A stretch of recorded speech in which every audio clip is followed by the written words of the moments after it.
ضمیر کی عدالت میں اپنے آپ کو کھڑا کر کے سوال کریں کہ ہم مسلمان ہیں اور 5 گانا نماز یہ بنیاد ہے ہماری. کیا بد نصیبی ہے کہ ہمیں 5 گانا سجدے بھی نصیب نہیں ہیں. اللہ اکبر. کسی نے کہا تھا کہ میں نہیں پڑھتا نماز، تو میں نے کہا تھا کہ تو کون ہے نہ پڑھنے والا، رب تجھے بلاتا ہی نہیں ہے. اللہ جس سے ناراض ہوتا ہے اس کی بینائی نہیں چھینتا. اللہ جس سے ناراض ہوتا ہے اس کی قوت گویائی ختم نہیں کرتا. جس سے ناراض ہوتا ہے چلنے کی سکت ختم نہیں ہوتی. جس سے ناراض ہوتا ہے اس کی شنوائی ماند نہیں پڑتی. اللہ جس سے ناراض ہوتا ہے اس سے ہدایت چھین لیتا ہے، اس سے خیر کی توفیق چھن جاتی ہے اور وہ ظلمتوں میں ڈوب جاتا ہے.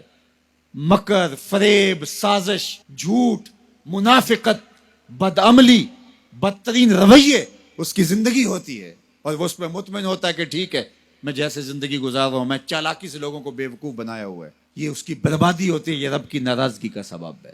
آئیے میں اور آپ عمل کے خوگر بنے. زندگی کٹ رہی ہے، لمحہ لمحہ میں اور آپ موت کے قریب ہو رہے ہیں.